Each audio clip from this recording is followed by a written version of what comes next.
Hey guys, my name is Colin and this is Colin Talks Crypto. I wanted to give you guys an update.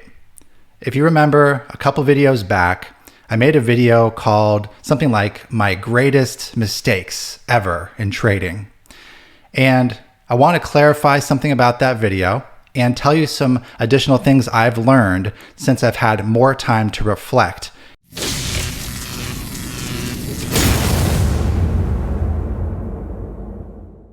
A lot of people thought that that video was referring to Luna.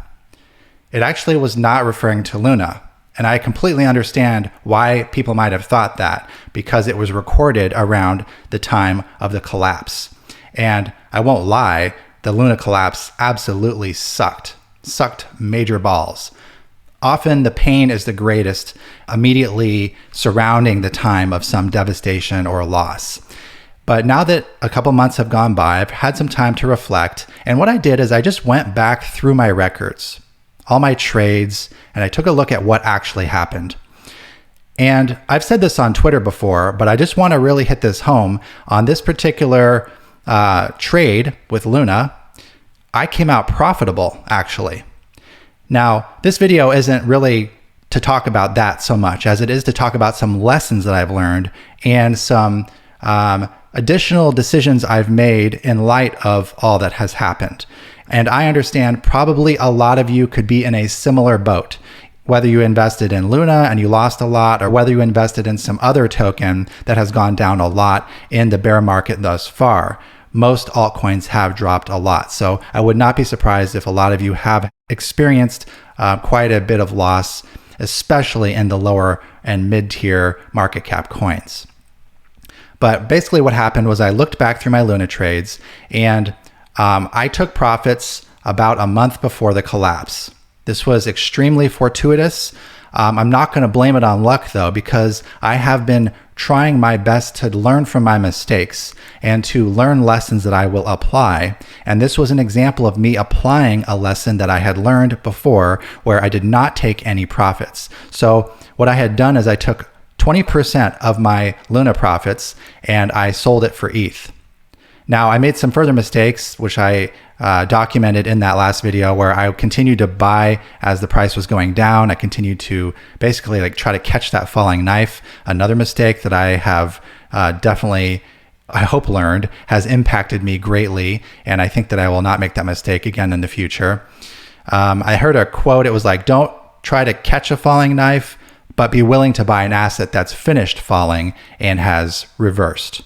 So long story short, Luna for me actually was a profitable trade.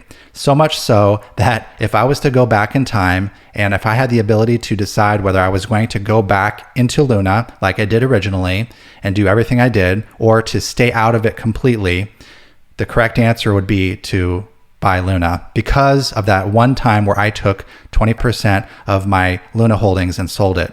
And that was enough to make up for the entire trade. Additionally, I purchased some things around that time with some of that UST before the UST became worthless. I paid a tax bill for some outstanding stateside US taxes. Yes, I live in Puerto Rico, and yes, I get 0% capital gains on all of my cryptocurrency. But that being said, just because you move to Puerto Rico doesn't zero out all the gains you've ever made. If you have any gains that you've accrued in the States before you move to Puerto Rico, they are owed to the IRS when you realize those gains in the future. And the demarcation line can determine, there's some nuance to what would determine the demarcation line. But basically, when you move to Puerto Rico, you establish sort of a demarcation line, and the taxes that you may have not yet realized in the States don't just disappear the moment that you move to Puerto Rico. Now, any gains you make from that point forward, having established a residency and qualifying for everything in Puerto Rico, puts you in the category of 0% capital gains from that moment forward. But anyways, I say all that because I did have some outstanding early Ethereum purchases that I had never realized the taxes on, and I had realized those taxes in this past tax year. So I ended up paying all of those taxes with the UST that I had put aside. I also bought several assets which I still hold and some of which have appreciated in value. That's all on top of the fact that I basically sold Luna for ETH. And then, yes, I sold some of the ETH back for Luna, but I didn't sell all of it. So by paying my taxes, by buying those assets, and by keeping a good chunk, like half of the ETH that I had taken my original Luna profits in, was how I maintained this whole thing to be a profitable trade. So I just wanted to catch you guys up on that. It actually was not devastational, but only because I took profits. If it weren't for that 1 month before the collapse where I took 20% profits, the whole thing would have been a loss and I would have regretted it immensely. But as it stands, for me, as crazy as the whole thing was, I came out ahead. So the reason I say that is because on occasion, still to this day, I guess that's the nature of the internet, I'll get a hater or two will come out of the woodwork, someone I've never talked to before, someone I don't even know that's ever followed me, and they'll be like, hey, maybe we should do the opposite of what Colin says because he was wrong on X, Y, and Z, and they'll name Luna usually in that list of things. And they'll never mention anything I've done right. They'll never mention the trades I've done correctly or the calls I've made correctly, because I've made a ton of those. I have a crypto holding portfolio for a reason. It's not all bad calls. But no trader will ever bat 10 out of 10 swings. And you either need to bat 7 out of 10 or 6 out of 10, more than you are wrong, or you need to make one really fucking big bet right. And then you could even do 1 out of 10 as long as that 1 is huge, even though those 9 out of 10 aren't very big. So long story short is I've made a lot of right calls in cryptocurrency, but these haters will only focus on the negative. And that's not surprising. Doesn't surprise me in the least. That is the nature of toxicity on the internet. And some people will just take out their problems or their emotional pain on you because maybe it's easier or it's more convenient, or they're just feeling so down that lashing out and attacking someone else makes them feel better about themselves, or makes them think they feel better about themselves, and sort of acts to lift themselves up, sort of like a bully would do at school, where they pick on someone else because they're secretly insecure about themselves and probably scared, and take it out on some victim. And really it's them that needs the help. It's not the other person. So this is how I look at it. But I did have a realization. So actually, thank you so much, haters, for making these little comments. I realized something another lesson that I can use in the future. And this is actually kind of why I wanted to make the video and why I'm sharing this with you. And so, it's real simple. It's basically this. If I was to summarize it in a concise way, it's that given a long enough time horizon, any mid or small market cap altcoin, and even some large cap altcoins for sure, given enough time, they are almost all destined to go toward zero. And therefore, none of them are a long-term hold. And the reason I kind of realized this is because the coins that these guys were calling out had all eventually gone to zero or had all dropped in value, but they also had all gone up at one point in time. And so the error was in holding them too long if I did that. So with Luna, I held 75% of it too long, but 20% of it, I raked in those profits and I kept. And that was the right move, righter than I had realized at the time. Obviously, in hindsight, if I could go back in time, I would have done 100%, but we don't have that luxury. So the haters have made me realize that almost all coins are going to go to zero. And if you're going to fault somebody for buying something, it really depends on the time frame and the time horizon of the trade. Not so much what they bought. It's more like, why did they buy it and how long are they holding it? And do they have a plan? Now, if they don't have a plan, they plan to hold it forever, and it's a garbage token, then it doesn't really matter if it goes up, because eventually it's going to probably 99.9% chance be worth zero. So that would be a stupid move. And this is kind of the lesson that I've been learning, is that I've made a ton of fucking right calls. Pardon, I'm just going to swear in this video. This is just what's going to happen in this video. Okay, guys? I've made a ton of effing right calls. Even calls that went to shit later. Like, I'll name some, like Strong Token. It's garbage now. It's garbage, utter garbage. It went down to nothing. There's like been a run on the token and it's just worth nothing. I got out of that at $400. I bought in around $70. That's another example of something I did right. I completely exited my position around $400. So I came out on top with Strong Token, but Strong Token has gone toward zero and I would never touch it again.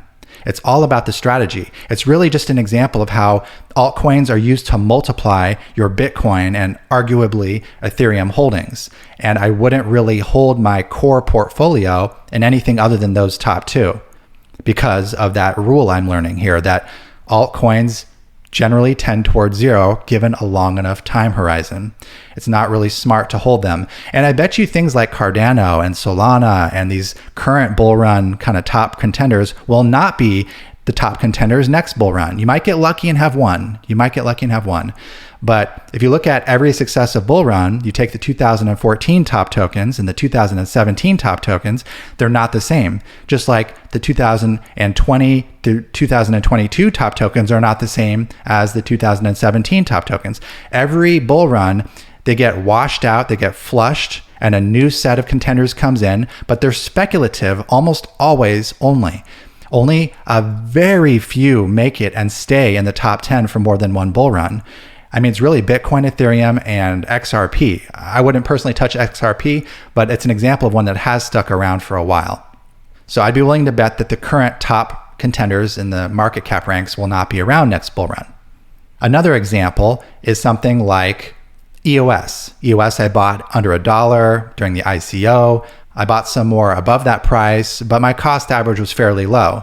Now, I lost a ton of Ethereum in the purchase of EOS. However, if I'm to be honest, EOS went to $22 at one point. So the error was on me for not taking profits. And I've covered this in that last video. I'm not going to rehash the whole thing, but I'm giving you examples of how, now look at EOS now. It's like $1.20, $1.40. It went under $1. It went to 80 cents in this current bear market so far.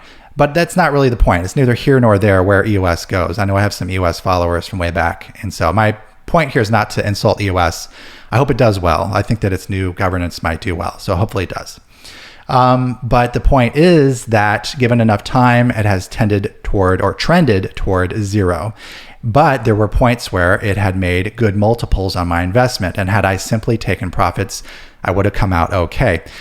Now, after that video I made where I talked about how devastated I was and the biggest mistakes I made, and you all probably thought it was Luna, and it was actually not. I was referring to EOS.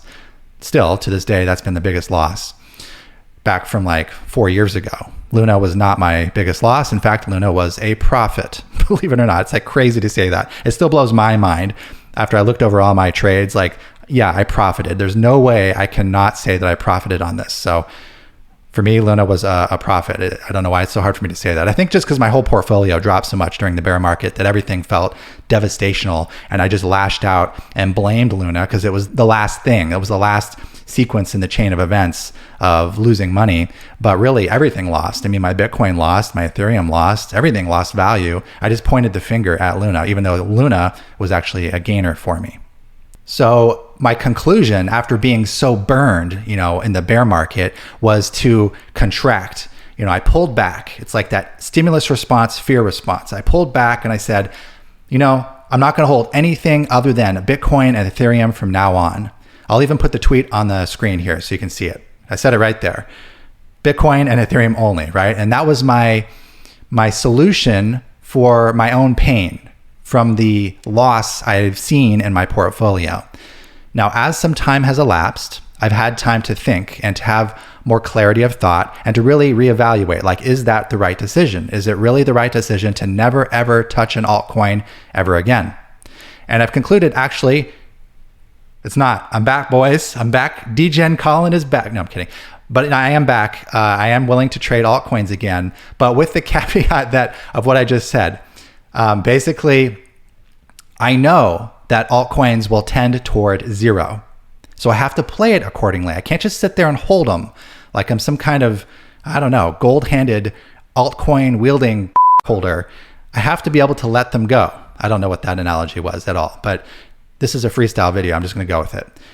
Basically, I have to let them go. I have to take profits. So for me, altcoins are ways to multiply my Bitcoin and Ethereum, period, end of statement. So there's some truth to the Bitcoin and Ethereum statement I made, but it's not correct to stop trading alts necessarily if I see a good opportunity, because I might be able to get a 50x or a 20x, and it's going to be really hard to get a 50x or a 20x with a Bitcoin or Ethereum these days. And one other key thing I've learned when looking back over my trades is that it would be the wrong move to stop buying alts, because alts have multiplied tremendously. I just have to know when to take the profits. It's about money management more than anything else. So one other key thing that I learned when looking back through all my trading history and my past performance is that it actually would be the incorrect thing to just stop trading or buying or speculating on altcoins entirely, because I've had tremendous success with them going up. It's about money management. Really, the topic here is money management and being able to keep that value that I earn. It's being able to preserve that value. That's the key here. It's not to stop taking risk. To contract and to withdraw and to stop taking risk would be the wrong move, because historically, almost every single trade I've ever made, every single buy and hold into an altcoin has at some point been in pretty darn good profit. In fact, my past trades over all my different cryptocurrencies, all these different coins that I've held, they've at least 5x'd at some point. It's crazy to say that. So any error is on me for not having taken profits. Some people will take profits with something 2x's. So my rule to myself is if I see a 5x on anything I've speculated on, I'm going to take back my cost basis. That's not even as conservative as someone who's just going to take it back when it 2x's. I'm saying a 5x. But if I look back through my entire trading history, I would have salvaged almost every single trade and speculation into an altcoin I've ever made. Just about. I would say like 90% or more. I would have broken even at least by taking back my cost basis when that asset 5x'd. So right there, that rule historically would have changed my portfolio dramatically. So it's the simplest thing in the world. That one rule by itself is all I need to apply going forward. And yeah, it would be the wrong thing to stop speculating, because they do go up so much, right? Like especially during a bull market, that's when altcoins rally and they will outperform Bitcoin majorly. And so the reason for any failures, because they can start sounding like a lot, is because all altcoins do go towards zero over time, especially when looking at bull run to bull run. They just drop. So if you're going to sit there and hold one, you're probably eventually going to go to zero unless you got one of these golden lucky tickets. And you probably don't. Like statistically, you probably don't. And that's the lesson I had to learn, is that I need to be willing to trade them, move in, let them go up, and move out. And that's it. Not hold it, not ride it up and ride it back down, not do these round trips, because a lot of them do a round trip where it starts, at $1, it goes to $100, goes back to $1. I'm done doing the round trips. And so that's one of the things I learned. And the other thing I realized is that I should continue to take risk. I should not contract. I should not back off, because you can't get anywhere in life by not taking risk. Risk is an inherent part of every aspect of life. There's risk with almost everything that you do. And it could be a high amount of risk or it could be a very low amount of risk.